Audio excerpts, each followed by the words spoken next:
Queridos, eu tenho ministrado uma série especial falando sobre a nossa visão.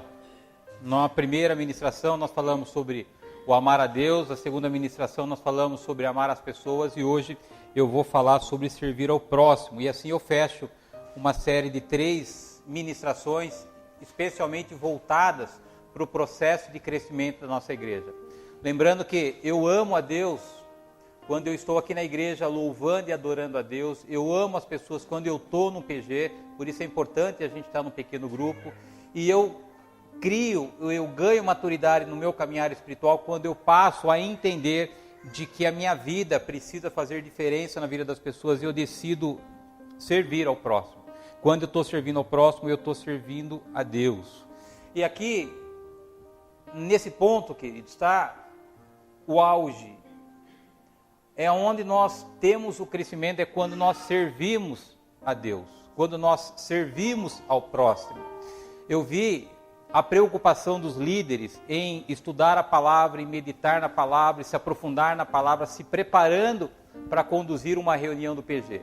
Então o próprio processo de servir faz com que haja crescimento e maturidade espiritual nas nossas vidas. Eu vi o cuidado, o zelo, quando eu tive na casa da dona Neide, tive na casa da Ana, do Júnior, eu vi o cuidado que eles tiveram em se preparar para poder compartilhar a palavra. Eles estão aqui hoje, pode perceber, estão anotando as palavras, porque sabe que amanhã vai ser a estratégia para que eles recheiem também a palavra para aplicar no pequeno grupo. Tudo isso, quer dizer, para que você cresça espiritualmente. Não é uma moda que nós criamos de criar TR nas casas. É um processo onde te leva ao crescimento. Quando você se relaciona com as pessoas, quando você cria comunhão com as pessoas, quando há cumplicidade nas pessoas, você não anda mais só. Você tem pessoas que te ajudam, pessoas que te sustentam nas suas aflições, nas suas dificuldades. Eu disse aqui que muito provavelmente você tem 5, 6, 7 anos de TR, talvez você não conheça as pessoas na medida que você vai conhecer nesses pequenos grupos. E é para isso que nós estamos nos reunindo nas nossas casas, para que a gente possa se apoiar, sustentar um ao outro. E aqui é o ponto onde nós temos mais crescimento, onde o próprio processo nos empurra para que a gente tenha comprometimento com a palavra, compromisso com a palavra, para que traga crescimento para as nossas vidas. Então, tudo isso que nós fazemos é para que você cresça individualmente. Um cristão que cresce é um cristão que está menos suscetível às adversidades da vida. É aquele cristão que não fica jogado como papel na ventania. Ora eu estou bem, ora eu não estou bem. Ora as coisas estão dando certo, eu estou feliz. As coisas não estão dando certo, eu estou pouco infeliz. O cristão precisa ter constância. E o que traz constância na vida do cristão é a maturidade. E é por isso que nós temos esse processo. E queria desafiar você nesse processo para que você consiga subir de patamar na tua caminhada espiritual. Para que você ganhe consistência na tua caminhada espiritual, independente daquilo que acontece fora de você. A maturidade começa no nosso coração e eu queria desafiar você a estar conosco nesse processo, nessa viagem, experimentando esse processo extraordinário que Deus vai fazer nos nossos corações e na nossa igreja. E hoje eu vou falar sobre servir ao próximo. Como é que eu posso, através dos meus dons, dos meus talentos, dos meus recursos, servir ao próximo? Como é que eu posso ser um imitador de Jesus? Esse é o estágio onde nós nos colocamos no lugar da pessoa de Jesus. Jesus deixou seu reinado, Jesus deixou seu trono para nos servir. Graças a uma posição de servo de Jesus, hoje nós temos um lugar guardado no céu. Porque Jesus abandonou seu reinado para nos servir. Hoje nós temos a segurança de que nós estaremos na eternidade num lugar de paz. E todas essas suas aflições, essas suas angústias, essas suas preocupações vão ficar aqui. E você sabe que você tem um cantinho separado por causa de um ato de amor de Jesus que veio para nos servir. E quando eu estou numa posição de servir ao próximo, servir a Deus, queridos, eu estou diminuindo o meu eu da minha própria vida e abrindo meu coração para que eu possa ajudar as pessoas que passam por dificuldade, que têm necessidade que a minha vida talvez possa de alguma maneira suprir. É onde eu começo a dividir o meu tempo, a minha atenção, os meus recursos, os meus talentos para poder compartilhar com a igreja, para que a gente possa ter uma complementariedade dos nossos dons e dos nossos talentos. É onde nós temos a maior velocidade de crescimento, é quando a gente serve. E a gente serve no PG, a gente serve na recepção, a gente serve como anfitrião, a gente serve como a gente veio aqui no carnaval, limpando, pintando. Esse é o serviço, ou seja, é nos doar para que a gente possa fazer do reino de Deus algo mais expressivo através das nossas vidas. E quando a gente fala de servir, o tema que eu quero ministrar nessa manhã, como ser grande no reino. Você vai ver que para Deus há uma ligação direta entre você servir e você ser grande. Há uma relação absolutamente vinculada no momento onde você entende que você tem, Deus tem um propósito na tua vida para você servir as pessoas e servir ao reino de Deus. E na medida que você faz isso, você passa a ser mais relevante para Deus. Queridos, o que eu e você precisamos ser são pessoas relevantes para o reino de Deus. E nós passamos a ser mais relevantes para o reino de Deus quando eu entendo o meu chamado de servir ao próximo, de poder fazer com que a minha vida faça diferença na vida do próximo. E aí é uma confusão, porque se a gente olhar o que é ser grande no mundo, é totalmente oposto ao que é ser grande no reino de Deus. O que é ser grande no mundo? É ter sucesso, é ter dinheiro, é ser um cara conhecido, é ser um cara que tem dinheiro, ser um cara que tem um bom padrão de vida. E isso é ser grande no mundo, diferentemente do que é ser grande no reino de Deus. Ser grande no reino de Deus é você ter humildade, é você servir. Enquanto o ser grande no mundo é ser servido. E ser grande no reino dos céus é ter uma vida de servo. Assim como Jesus fez, assim como Jesus, ele viveu e nos deixou esse legado. Agora, nós nascemos nessa cultura que nós precisamos ser grandes no mundo. E nos esquecemos que nós somos cristãos chamados para ser grande no céu. Para ser grande no reino de Deus. E desde pequeno nós somos levados nessa direção, que a gente tem que ter, e tudo isso é legítimo, a gente tem que ter uma boa faculdade, uma boa formação, um bom trabalho, um bom emprego, a gente tem que ter a segurança desse mundo, que a gente tem que ser o melhor naquilo que a gente faz, é assim que a gente cresceu e é assim que a gente foi educado. Aí vem Jesus e fala assim, você quer ser grande no reino dos céus? Sirva. Faça com que a tua vida faça diferença na vida das pessoas, trabalhe para o meu reino. Se você entender o princípio de Deus, do que é ser grande no céu, a gente começa a desconstruir aquela mentalidade que a gente tem que ser grande no mundo. E Jesus quebra esse paradigma, ele quebra essa consciência na nossa mente através da palavra que a gente vai estudar.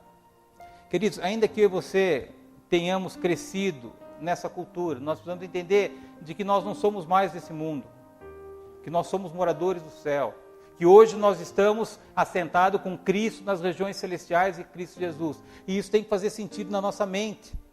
Tem que fazer sentido nas nossas atitudes, isso tem que fazer sentido na nossa visão, nos nossos valores. Por que as pessoas vêm na igreja pedindo bênção? Porque não entendem qual é o processo de Deus abençoar. A Bíblia diz que as bênçãos nos alcançarão, e eu não preciso ficar correndo atrás de bênção. O que eu preciso estar alinhado com o chamado, com o propósito de Deus para a minha vida.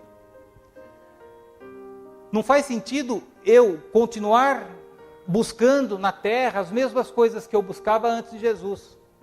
O que Jesus quer das nossas vidas é que nós ressignificamos os nossos valores.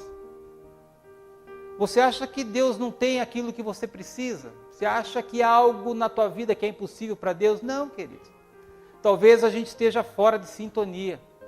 Talvez a gente esteja fora do nosso chamado. Talvez a gente não esteja alinhado com o propósito de Deus, que é servir ao próximo. E não é fácil, né? Você abrir a tua casa, ainda que nesse momento, basicamente a gente está recebendo as pessoas da igreja, mas talvez em março a gente já abre as nossas casas para visitantes, pessoas que a gente não conhece. Abrir a nossa intimidade, nosso tempo, o nosso cantinho de família para receber pessoas para servir. Olha como é relevante isso, queridos. O servir nos leva a abrir mão do eu, do nosso egoísmo, de querer as coisas de Deus para a nossa vida. O servir é uma demonstração que nós damos para Deus e uma gratidão por aquilo que Ele já fez por nós. Ainda que as coisas na nossa vida não estejam exatamente como nós gostaríamos, nós sabemos aonde nós estávamos. E mais do que isso, nós sabemos para onde a gente vai. Quando nós temos essa posição de servo, queridos, a gente deixa de lado o eu e a gente começa a praticar o nosso. Não importa que eu esteja bem, nós precisamos estar bem. Não importa que eu tenha dinheiro, nós precisamos ter dinheiro. Não importa que a minha família esteja estruturada, as nossas famílias precisam estar estruturadas. Esse é, no fundo, queridos, o chamado de Deus como família cristã. O que eu posso fazer para te ajudar? Senhor, onde é que o Senhor quer me usar? Usa a minha vida, os meus dons e os meus talentos, Senhor, para a tua glória, para o teu reino, para que mais pessoas possam vir te conhecer. Queridos, às vezes a gente é negligente com a salvação. A gente está mais preocupado, às vezes, com o nosso dinheiro do que salvar uma alma para Deus. Às vezes a nossa necessidade, ela está acima da necessidade de uma pessoa que está caminhando para o abismo eterno, para o sofrimento eterno, e nós podemos fazer diferença através do ato de servir, de nos colocar à disposição dos céus, para que nós sejamos instrumentos do céu, querido. É para isso que nós somos chamados. A cruz, ela nos leva para um novo contexto de vida, queridos. É essa chamada, é esse convite que a cruz de Jesus faz na minha vida e na tua vida. Jesus fala, você quer me seguir? Pega a tua cruz, me siga. Sabe o que é pegar a tua cruz, queridos? É pegar a tua necessidade, pôr nas suas costas e seguir Jesus. Com todo o peso, com todo o problema que você tem. Aí a gente está falando do Evangelho do nosso Senhor Jesus Cristo. Não estamos falando da teoria ou da teologia da prosperidade. Não há em nenhum lugar na Bíblia teoria da prosperidade, teologia da prosperidade, queridos. O que há na Bíblia é a gente anular o nosso eu, para poder ajudar o próximo, para poder servir ao próximo. Nós precisamos, como cristãos, e esse é o desafio do nosso novo tempo, é mudar a nossa mentalidade, queridos. Para que a tua vida faça diferença na vida de pessoas que hoje não têm o privilégio que nós temos hoje de estar na casa de Deus por preconceito, por ignorância, por falta de informação. Nós precisamos e estamos caminhando nesse sentido de desenvolver relacionamentos horizontalizados, queridos. Parar com essa relação que a gente tem vertical só com Deus e servir ao próximo, com os meus dons, com os meus talentos, com os meus negócios. A Bíblia diz que as bênçãos vão te alcançar, queridos. Não adianta você ficar correndo atrás de bênçãos, queridos. Está perdendo seu tempo. Não adianta você jejuar, orar, pedir. Não é você que alcança a bênção, é a bênção que te alcança. Talvez ajustar a nossa sintonia vai fazer com que as bênçãos nos alcancem, porque as bênçãos estão querendo chegar perto da gente, a gente está correndo em direção contrária, buscando ela, está perto da gente, é que a gente não entendeu ainda qual é o processo de Deus nos abençoar. Não se preocupe com as bênçãos, elas vão te alcançar. O que você precisa fazer é estar no centro daquilo pela qual Deus nos chamou, que é amar a Deus, independente das circunstâncias. As coisas estão boas, eu amo Deus, as coisas estão horríveis, eu não abro mão de Deus. Deus está acima de qualquer coisa na minha vida. É o maior bem, o maior tesouro que eu posso ter na minha vida, é estar com Deus. Ainda que eu passe fome. A comida, o dinheiro é irrelevante comparado à presença de Deus na nossa vida. E é assim que a gente tem que viver. Quando nós amamos as pessoas, nossos irmãos, como a dona Neide mesmo disse, somos irmãos, queridos, nós temos o mesmo pai. E como família, nós precisamos estar juntos, nos sustentando, orando um pelos outros. Eu preciso saber o que você está passando na tua vida. Você precisa saber o que eu estou passando na minha vida, como é que você pode me ajudar e como é que eu posso te ajudar. Aí é conceito de família de Deus, queridos. E a gente consegue isso através dos pequenos grupos. E, queridos, no último estágio, a maturidade faz com que eu entenda tudo isso. Eu amo a Deus, eu amo as pessoas, agora eu quero devolver para Deus, para o reino de Deus, aquilo que eu recebi. Aí você vai ver como você vai ser abençoado, queridos. Abra a tua Bíblia, por favor, em Mateus 20. Vamos entender com Jesus o que é ser grande no reino de Deus, queridos. Como é que eu posso ser relevante para Deus? Como é que a minha vida pode ser importante para o reino de Deus? Olha, queridos, a tua vida é importante para o reino de Deus. Evangelho de Mateus, versículo 20, do 17 até o 28. Diz assim a palavra do Senhor: E, subindo Jesus a Jerusalém, chamou parte dos seus 12 discípulos e no caminho disse-lhes: Eis que vamos para Jerusalém, e o Filho do Homem será entregue aos príncipes dos sacerdotes e aos escribas, e condená-lo-ão à morte. E o entregarão aos gentios para que dele escarneçam, e o açoitem e crucifiquem, e ao terceiro dia ressuscitará. Então se aproximou dele a mãe dos filhos de Zebedeu, com seus filhos, adorando-o e fazendo-lhe um pedido. E ele disse-lhe: Que queres? Ela respondeu: Dize a esses meus 2 filhos, que se assentem à tua direita e o outro à tua esquerda no teu reino. Jesus, porém, respondendo, disse: Não sabeis o que pedis. Podeis vós beber o cálice que eu hei de beber e ser batizados com o batismo com que eu sou batizado? Disseram-lhe: Podemos.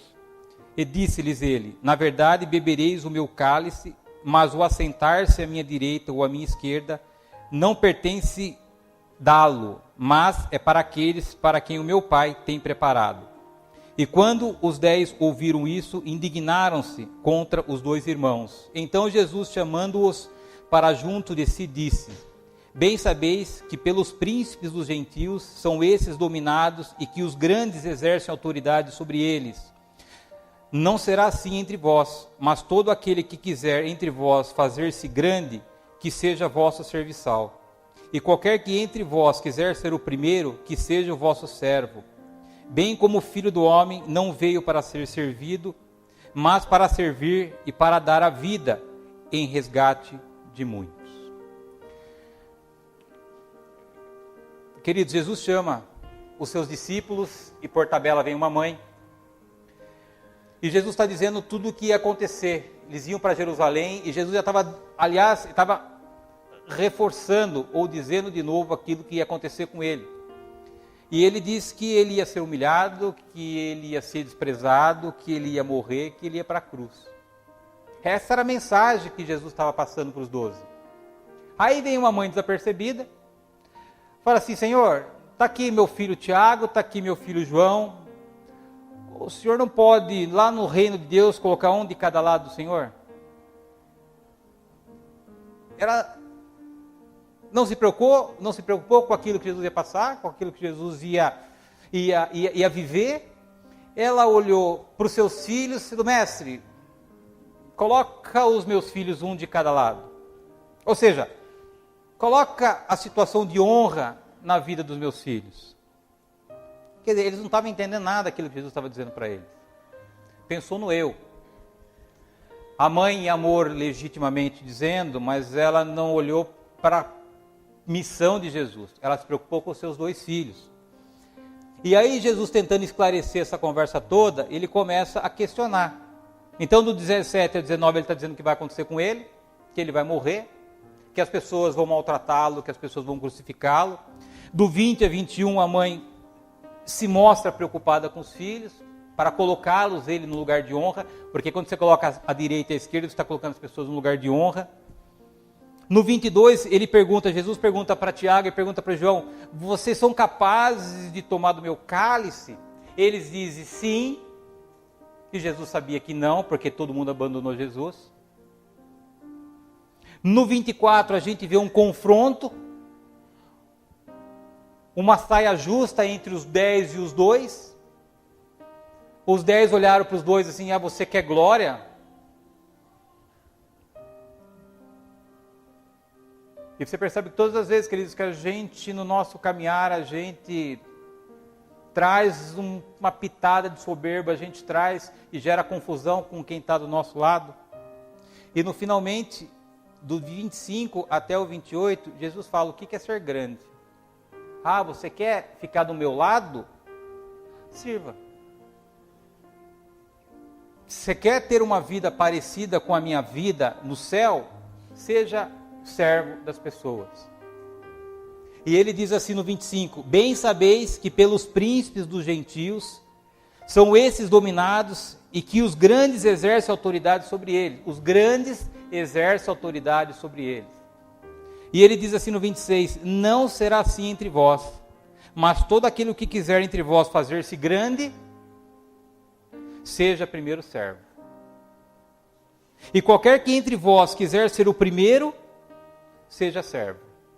Então, queridos, ser grande no céu, ser grande no reino de Deus, ser relevante para Deus, é quando você tem uma vida de servo.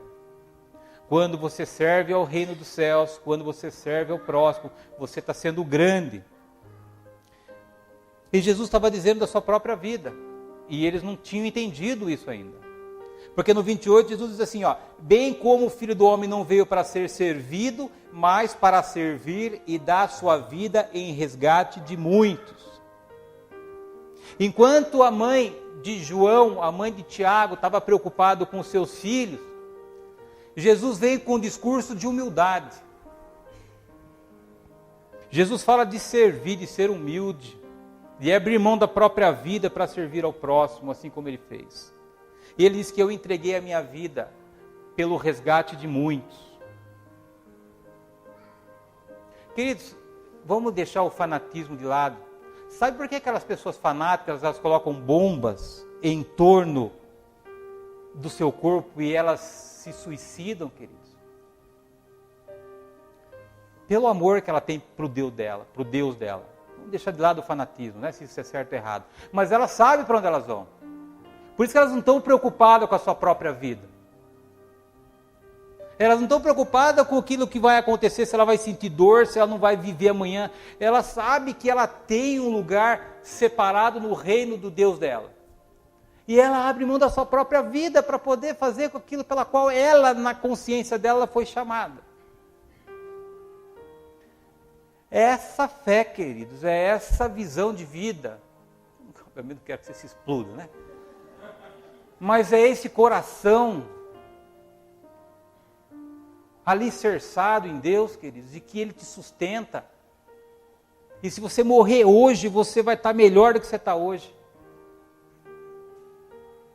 E às vezes nós, como cristãos, temos medo da morte. Pelo amor de Deus, morrer, mas, meu Deus do céu, a Bíblia está dizendo que você vai morrer, quando você morrer você vai encontrar Jesus. Por que esse medo? E aí a gente entra nas nossas crises entre mente e entre fé. E a gente vê que Jesus, Ele deu a vida dele, para que a gente pudesse ter a nossa vida. Nós que estávamos separados, perdidos, estávamos sendo controlados pelo príncipe desse século. E hoje nós temos a certeza, queridos, que graças a uma atitude de Jesus de amor, de nos servir, hoje a gente tem a certeza de que a gente,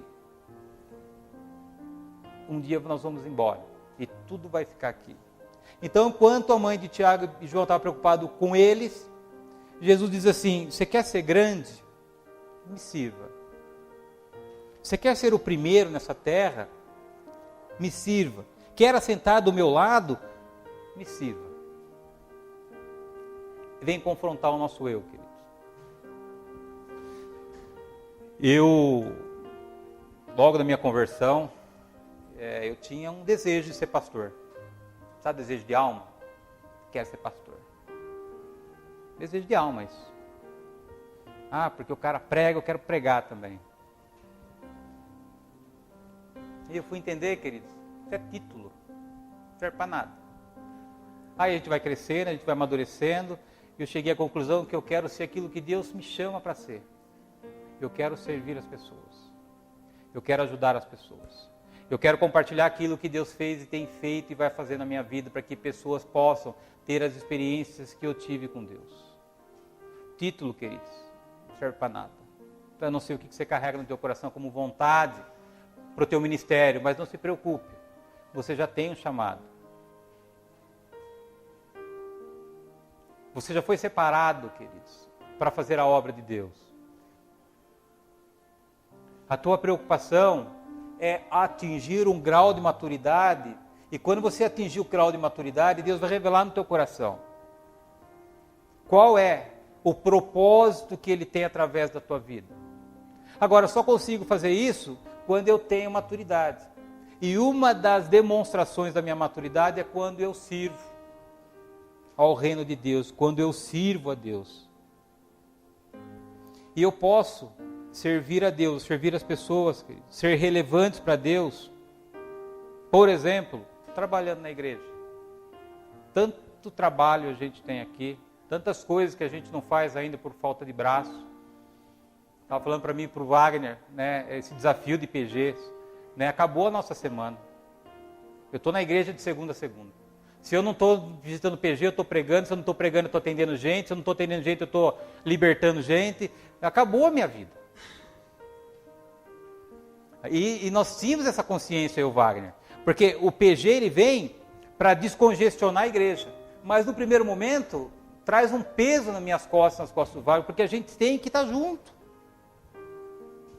Não tem jeito. E aí, não pensa que o PG vai ficar em 5 grupos, o PG vai ficar em 50 grupos, em 100 grupos. Aí a minha função do Wagner é preparar líderes para cuidar de grupos. Mas a gente ama fazer o que a gente faz. Não há nenhum cansaço. Saí revigorado da casa da dona Neide, saí revigorado da casa da Ana, pude perceber o coração que eles têm já entendendo o chamado de servir. E não é fácil, toda semana, toda segunda, quarta-feira. São dias que vão ser diferentes em nossas vidas, porque eu vou ter que limpar a casa, já falei sobre isso, vou ter que fazer a comidinha, eu vou ter que me preparar. A vida de vocês jamais será a mesma. Porque vocês entenderam o chamado de servir, querido. Quando você cuida, ouve isso que eu vou dizer para você, queridos. Quando você cuida das coisas de Deus, Deus cuida das suas coisas. Não inverta jamais essa equação. Quando você se preocupa com as coisas de Deus, quando você se envolve com as coisas de Deus, as bênçãos te alcançam. Nós descomplicamos a nossa vida, nós facilitamos a nossa vida. E servir ao próximo, servir a Deus, é a maior universidade de teologia que você pode frequentar na tua vida. Você não precisa fazer curso de teologia nenhum. Quando você se coloca à disposição de ser instrumento de Deus, você sabe que você vai ter que meditar na palavra, você sabe que você vai ter que se relacionar mais próximo com Deus, você sabe que você vai ter que ter momento de oração, e é isso que te traz maturidade, queridos. Na universidade você vai estar cheio de teoria na sua cabeça. Quando você é servo, você vai estar cheio de experiências com Deus. E o servir nos torna grandes.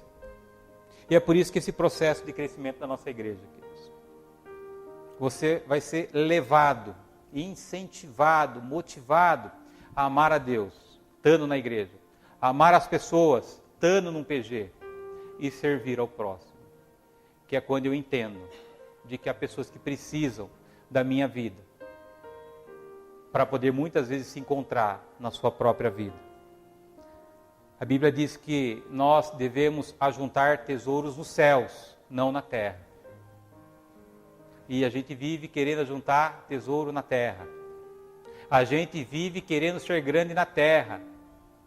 E nós deveríamos, como cristãos, juntar tesouro no céu.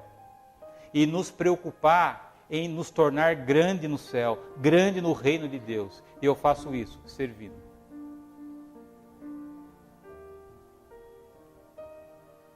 nós dizemos que nós somos cristãos.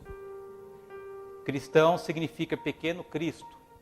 Cristo precisa ser a nossa referência, a nossa base do nosso caminhar. Perceba que em nenhum momento Jesus pediu nada para ele.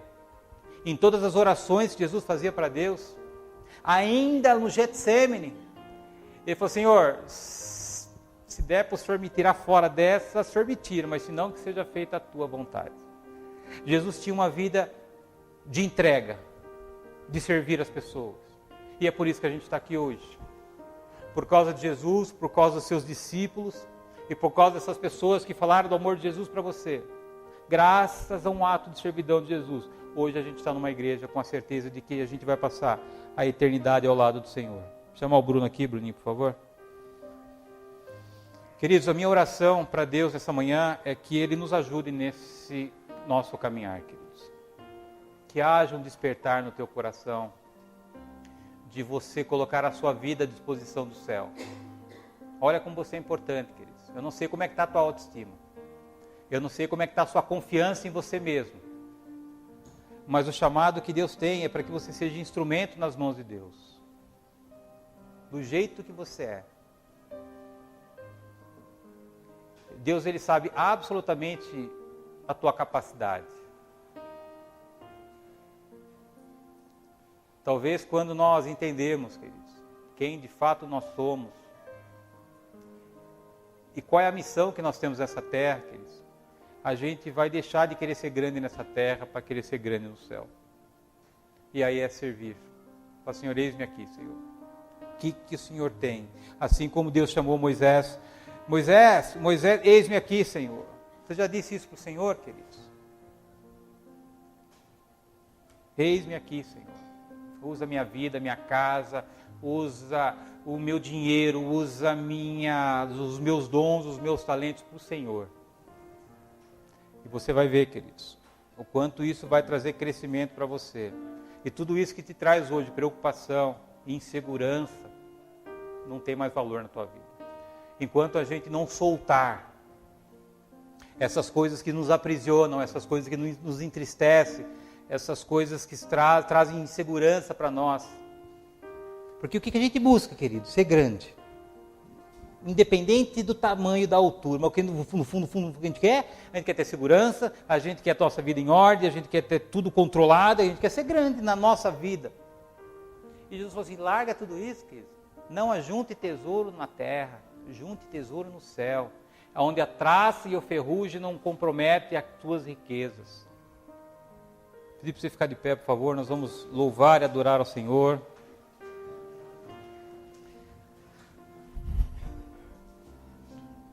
Tem dons e talentos de Deus na tua vida. A Bíblia diz que nós somos criados à imagem e semelhança de Deus. Deus precisa usar as nossas vidas para o reino dEle. E a minha oração nessa manhã é para que Ele nos dê um coração que clame, para que nós sejamos instrumentos de Deus, queridos. Tantas pessoas precisam de nós, queridos. Pessoas que passam muito mais necessidade do que a nossa. Nós temos um Deus que nos sustenta, que tem tudo preparado, no tempo certo vai chegar, você não precisa se preocupar, viver ansioso, nada disso, queridos. Deus tem o controle da tua vida, Deus tem o controle daquilo que você está vivendo. Solta um pouquinho isso tudo que tem te maltratado. Olha um pouquinho para o reino de Deus e fala: Senhor, eu quero me envolver com o PG. Sabe o que você pode fazer? Que procura um líder aí e fala assim: como é que eu posso ajudar? Eu posso levar um pratinho de comida, eu posso o quê? Ajudar na organização. O que você quer que eu faça dentro do teu PG para que não seja tanto peso para você? Faça isso, queridos. Você vai ver como a tua vida vai mudar.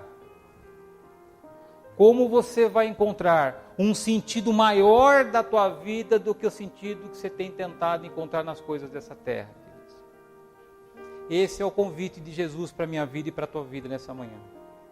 Que nós possamos ser a cada dia um pouco mais parecido com Jesus. Não nos preocupar com as bênçãos, porque as bênçãos é que se preocupa com a gente. Mas nós temos que ter um coração inclinado, de servo. Todos nós aqui, eu digo sempre, queridos, A igreja, por si só, deveria ser autossuficiente. Nós temos talentos, dons, recursos. Se nós de fato, e nós vamos um dia chegar nesse patamar, fôssemos e vivêssemos como família, não haveria necessidades na igreja. Nós não precisaríamos buscar a ajuda do mundo. Como igreja, como é que a gente pode? Igreja de Atos, queridos. Vendia tudo e dividia.